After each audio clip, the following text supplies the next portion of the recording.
네, 지난 시간까지는 우리가 동아시아 지역의 구석기 시대부터 사람들이 등장해서 살기 시작하면서 동아시아 역사가 시작됐다라고 이야기했고요.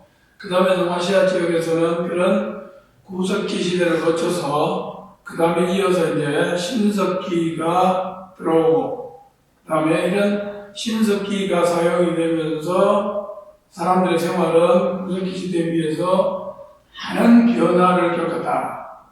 그런 이야기까지 지난 시간에 정리를 했어요.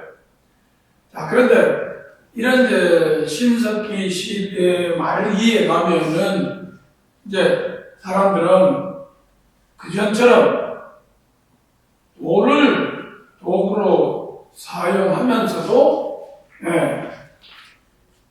좀 더 사람이 사용하기 편한 이런 이제 금속을 이용해가지고 도구를 만들어서 사용하게 되는데, 이런 이제 동아시아 지역 민들에게 이제 가장 먼저 들어오는 이제 그 금속 종류는 이제 청동이라고 하는 이런 금속이에요. 그래서 이번 시간에는 이런 그 동아시아 지역에 청동기가 들어오면서 이제 동아시아 지역이 어떻게 변화하고 발전해 나가는지를 살펴보는 그런 단원이 되겠습니다. 그래서 이 단원에서는 우리가 청동기 사용이 동아시아에 어떤 영향을 미쳤나, 이거를 이제 살펴볼 거고요. 그 다음에 두 번째로는 이런 청동기가 사용되면서 사람들의 생활이 많이 달라진다고 그랬죠. 그래서 그 달라지는 모습, 이런 것들을 이제 우리가 정리를 할 건데요. 바로 이 단어는 이렇게 구성이 되어 있습니다. 먼저 중원 지역과 그 다음에 저 위에 몽골 초원 지역의 청동기 시대가 어떻게 진행이 되는가, 그 다음에 이어서 만주, 한반도, 그리고 일본 지역에서는 청동기 시대가 어떻게 전개가 되는가, 이렇게 구성이 되어 있어요.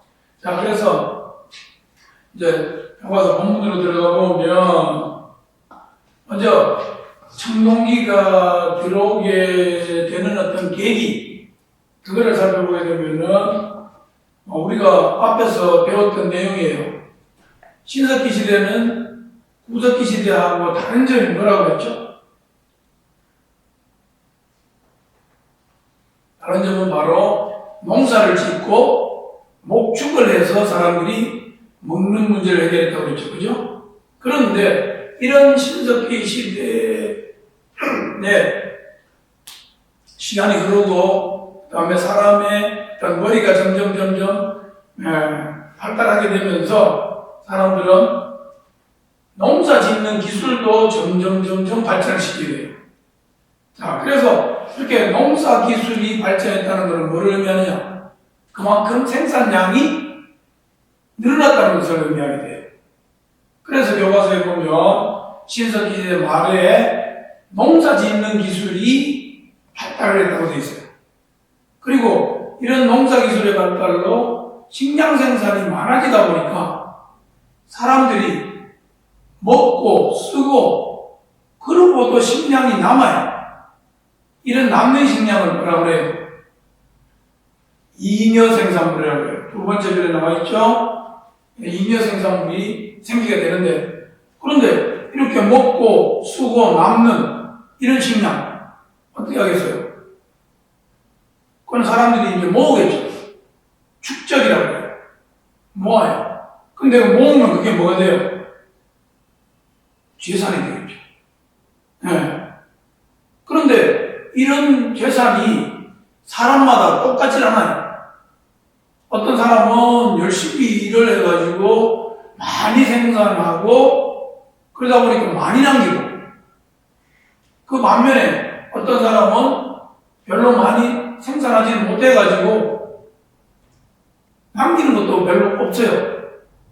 이런 식으로 이제 사람과 사람마다 어떤 가지고 있는 재산의 양이 달라지는 거죠. 이걸 우리는 사유재산 제도라고 해요. 사유재산 제도. 그래서 개인이 소유하고 있는 재산이 생기게 되고, 또 이제 방금 이야기했듯이 그 재산의 양이 개인별로 차이가 생긴다는 거죠. 그러면서 이제 뭐예요?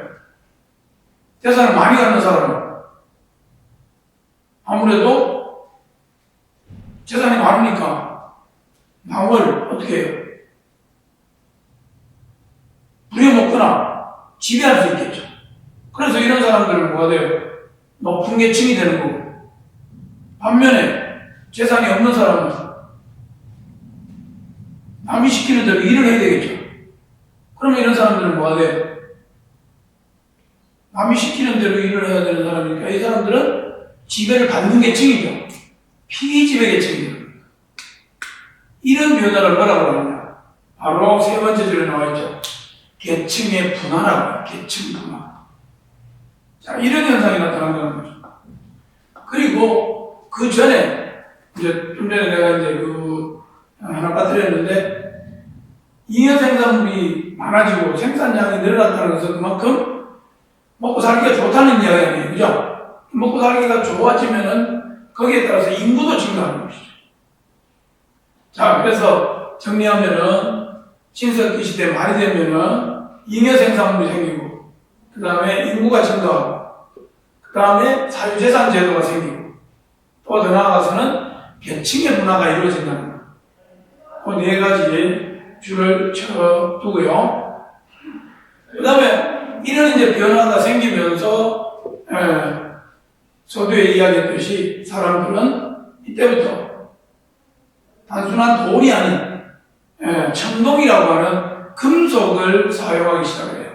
그래서 청동이 들어오게 되는데, 교과서 오른쪽에 보면 창고 안에 쓰여져 있는 것처럼 청동이라는 금속은 구리에다가 그 다음에 주석이라고 하는 이런 또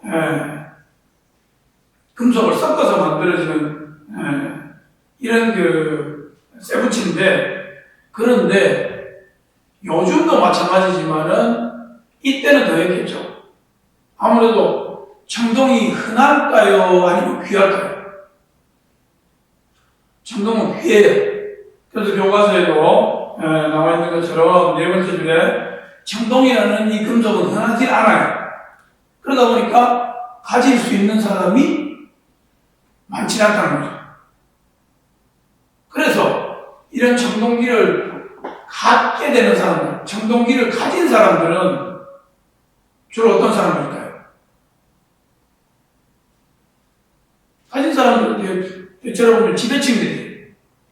그래서 이런 청동기는 지배층들이 자기네들의 힘을 과시하기 위해서 주로 무기를 만들었어요.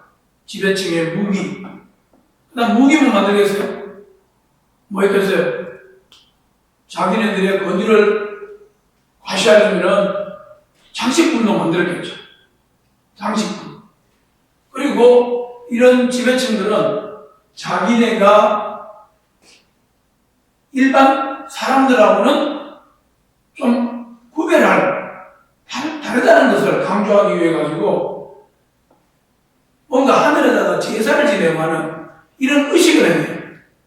이런 의식을 행할 때 사용하는 도구도 당연히 뭘로 만들었겠어요? 당연히 청동으로 만들었겠죠. 바로 이런 모양이겠죠. 자, 여기에 보이는 거죠. 여러분들 교과서에 저 다른 면 바로 오른쪽에도 나와 있는 것처럼 이런 거예요. 이런 식으로 청동으로 뭔가 의식을 해봤대요. 이건 뭐 같아요? 요즘도 이런 거 써요. 어디에서? 장례식장 같은데. 제사 지낼 때. 바로 향로라고 하는 거죠. 향 피우는 거 알죠? 네. 이런 것들이 바로 의식용품. 네. 자, 이렇게 이제 의식용 도구 같은 거를 만들었고, 그 다음에 이제 사람들이 이렇게 이제 청동으로 만들어진 무기를 사용하게 되면서, 자, 청동계 무기는 돌로 된 무기보다 어때요? 더 날카롭고 굉장히 더 사용하기가 용이하겠죠. 그러다 보니까 청동으로 된 무기를 만들게 되면서부터 사람들은 다른 사람들을 또는 다른 부족을 침략해가지고 자기 밑에 끌어들이려고 하는 이런 이제 전쟁을 벌이게 돼요. 그래서 그때부터 전국전쟁이 자주 일어나게 되고, 그 다음에 좀 전에도 봤지만 청동제 의식도 청동으로 만든 의식을 행할 때 사용하는 도구는 바로 뭐냐? 지배층의 어떤 권위를 높여주는 이러한 역할도 하게 된다. 그런 얘기죠.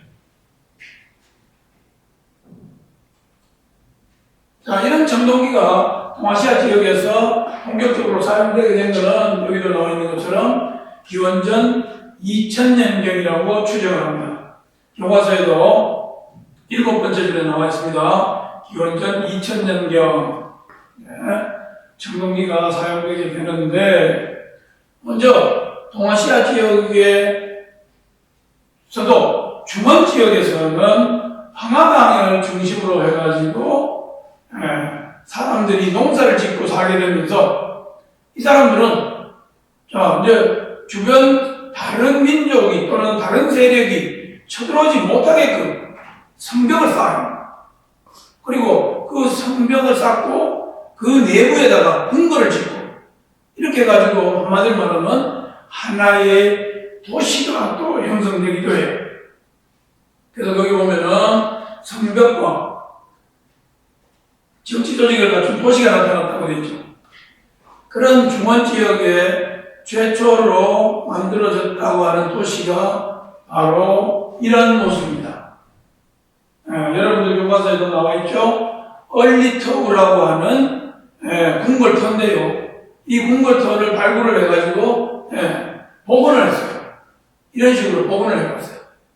보니까 성벽도 있고 그 안에 또 봐요. 궁궐도 있죠. 이런 형태의 도시가 만들어졌다는 거죠. 그런데 이런 얼리터우라고 하는 흔적이 남아있는데 그 유적지를 발굴을 해보니까 그 유적에서는 좀 전에도 이야기했지만 궁궐터도 발견되겠고요. 그 다음에 거기에서 여러 가지 많은 종류의 청동기들이 발견이 됐어요. 자, 이런 이제 중원 지역에 청동기 문화가 발달을 하면서 기원전 1600년 정도 되면은 이제 중원 지역에 드디어 이제 국가가 등장을 합니다. 이 국가가 바로 지금 중국의 역사에서 최초의 국가라고 하는 상이라는 나라입니다. 상. 거기 나와 있죠. 상이 본격적으로 발전했다고 되어 있죠. 자, 이 상이라는 나라가 수도로 삼았던 그 터에서 청동으로 만들어진 칼, 그 다음에 창, 그 다음에 화살, 이런 단단하고 아주 예리한 이런 청동제 무기가 발견이 됐고요. 그 다음에 그 밖에도 다양한 모양의 술잔, 그 다음에 솥, 이런 것도 발견이 됐는데, 이런 것들은 주로 좀 전에 이야기했죠. 뭐 할 때 사용한 건가요? 바로 제사를 지낼 때 사용하는 의식용 도구라는 것이죠. 그 다음에 이 중원 지역뿐만 아니라 그 중원 지역보다도 더 북쪽인 유라시아 지역의 초원지대 그리고 산림지대에서도 기원전 2000년경쯤에 청동기가 사용됐던 것으로 추정을 하는데요. 이 지역에서도 역시 마찬가지로 청동으로 된 기마도구, 그 다음에 무기, 이런 것들이 발견이 되고 있는데, 이 지역에서도 바로 이런 청동기가 사용되면서, 자기네들은 유목민족이지만, 자기네들에게 필요한 동물 모양의 청동기, 그 다음에, 말의 입에 이렇게, 걸으면은 재갈, 이런 것들을 만들었다고 이야기를 하고요. 그 다음에 특히나 이 유목민족들은 주로 말을 타고 움직이죠. 그러다 보니까 이 말을 타고 움직이는데 필요한 여러 가지 도구를 많이 만들었어요. 그래서 밑에서 세 번째 줄에 보면 기마에 적합한 고리가 달린 당금 뭐 이런 것들을 만들었고요. 그 밖에도 여러분들 교과서에도 사진이 제시되어 있는 것처럼 이런 유적이 발견이 됐는데요. 여기에 보면 사슴 모양의 돌, 그 다음에 사람을 묻고 나서 여기가 무덤이라는 것을 보여주기 위한 이런 돌을 세웠어요. 이런 돌을 판성묘라고 해요. 판성묘. 그리고 그 밖에도 자기네들이 주로 거주했던 이런 지역의 바위에다가 여러 가지 그림을 남기기도 했다. 이런 이야기죠. 그 다음에 28쪽으로 넘어가서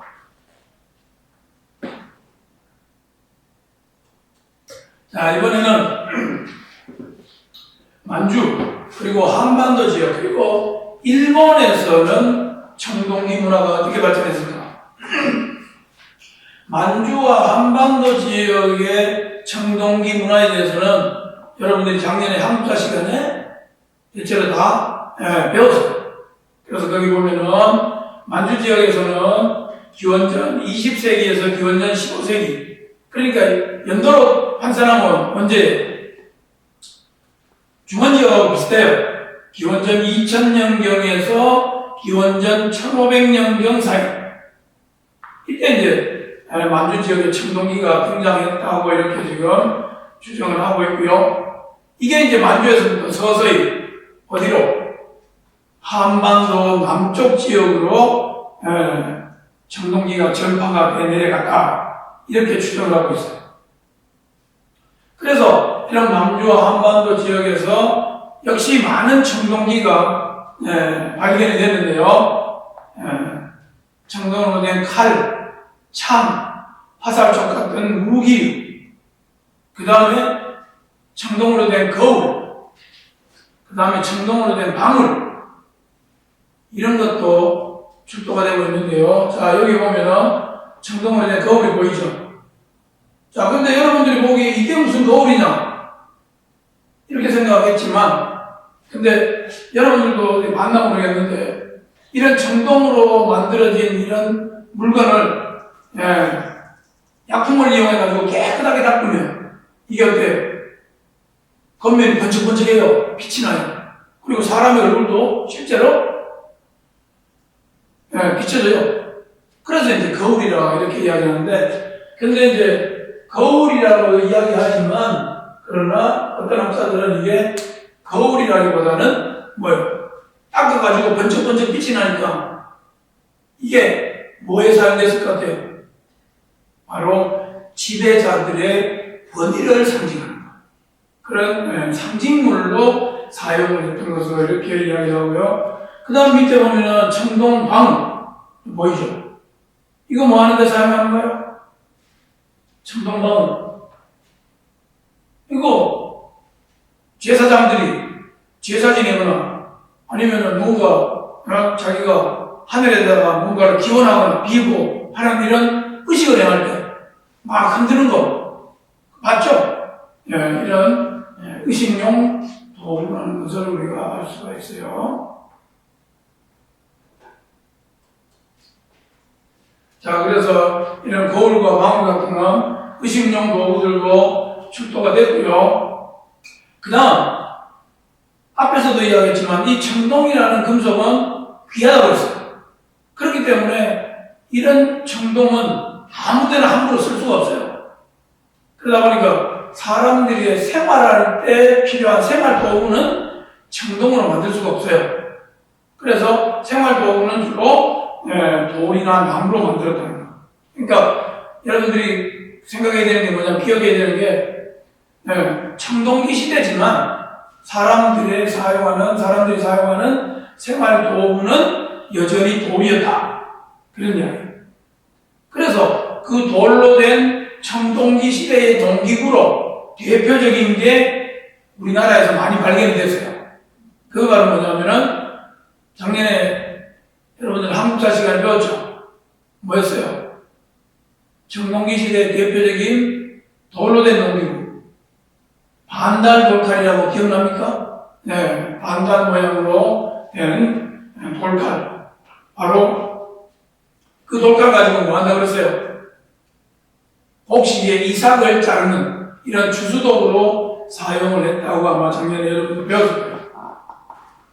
다음에 그런 반달 돌칼 말고 또 돌로 된 농기구로는 돌에다가 홈을 파가지고요. 그 홈에다가 자루를 끼워서 사용할 수 있는 이런 도구도 발견이 됐어요.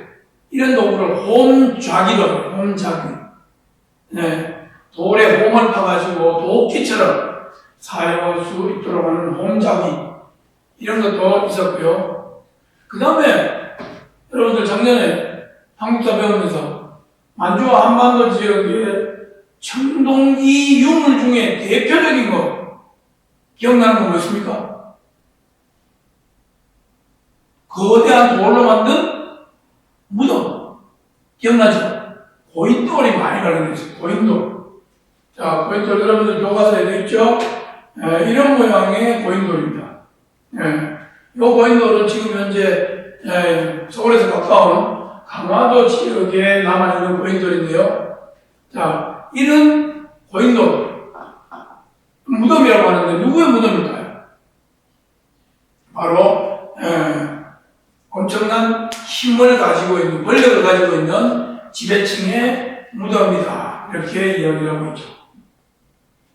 그래서 7번째 줄에 바로 청동기 시대의 지배층의 무덤인 이런 고인돌도 만들어졌고요. 그 다음에 이런 고인돌뿐만 아니라 또 이 청동기 유적에서는 뭐도 나오냐면은 돌열 무덤도 발견이 돼요. 돌열 무덤이라는 것은 땅을 파고 그 땅 속에다가 돌로 이렇게 관처럼 짜요. 짜가지고 그 돌로 된 관 속에 사람의 시신을 묻는 이런 형태인데, 이런 그 돌열 무덤은 원래 저 시베리아 쪽에서 주로 사용한 그런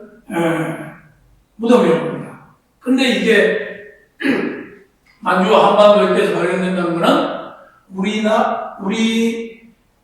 만주와 한반도 지역의 청동기가 어디에서 들어왔다는 거예요? 시베리아에서 들어왔다. 그렇게 여러분들이 알아두면 되겠고요.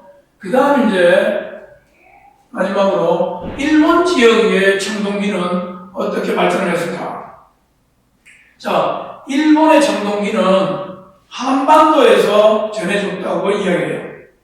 한반도의 청동기 문화가 일본으로 건너갔다 이렇게 이야기를 하는데, 시기는 대체로 기원전 3세기경에서 기원 후 3세기 정도로 이야기를 하고 있어요.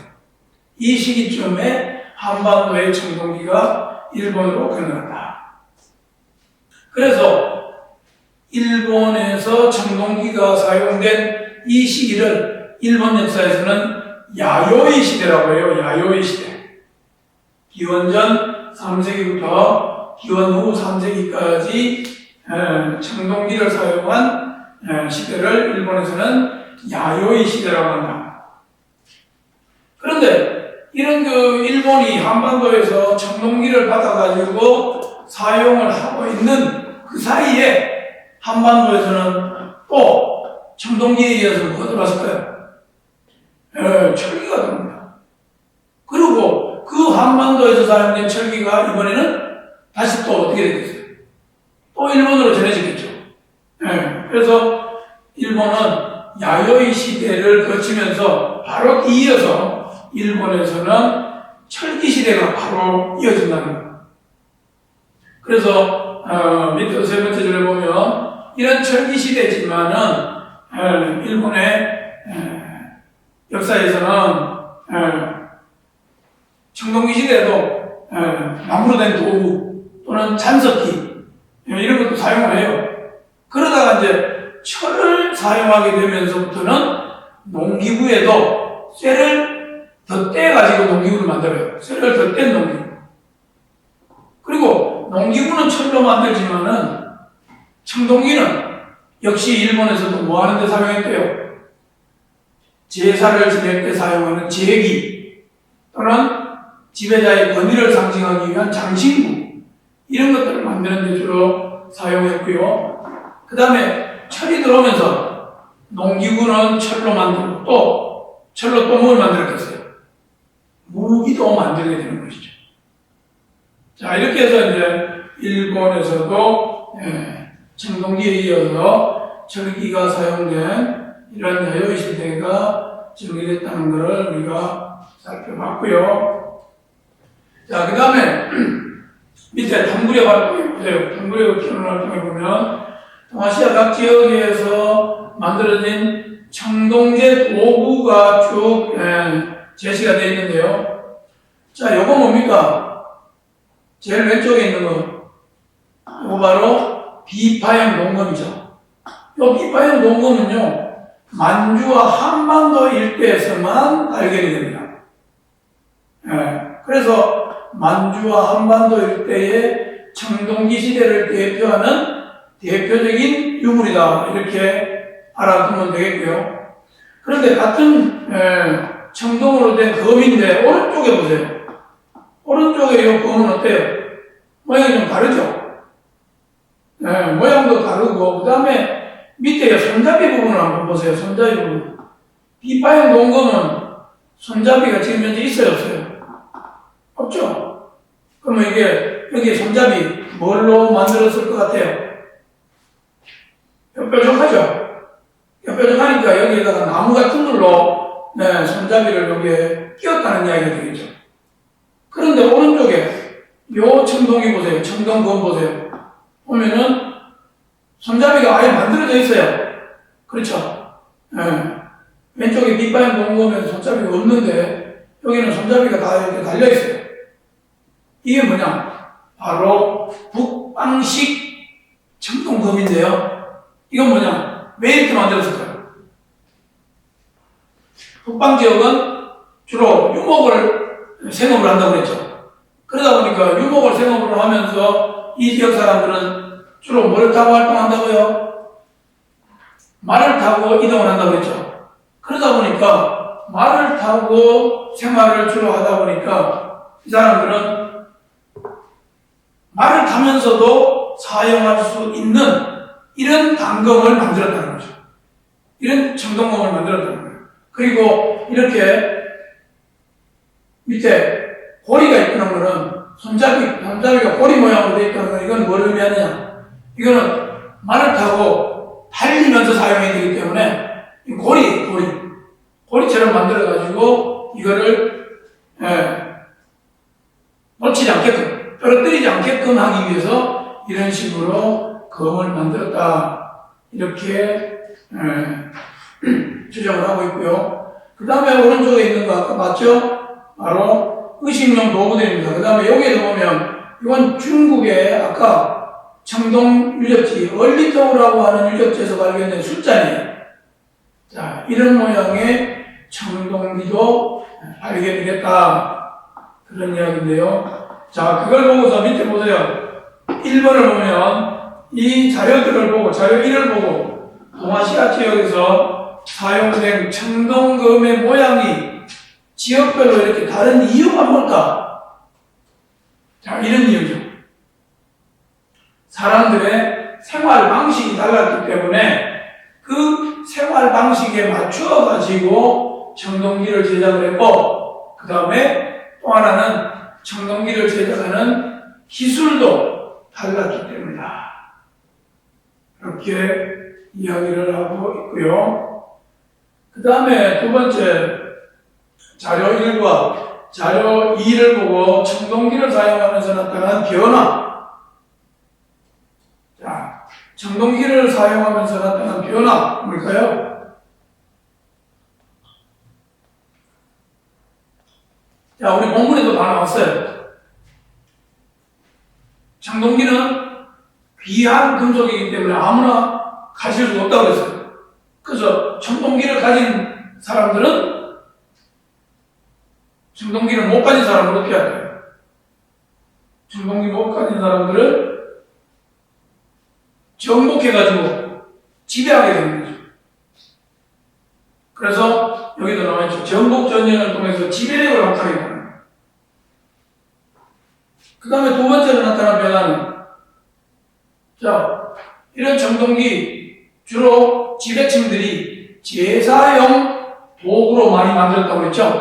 그래서 제사용 도구를 만듦으로써 지배자의 권위를 높이고, 그 다음에 더 나아가서는 권력을 강화하는 이런 데도 이용을 했다.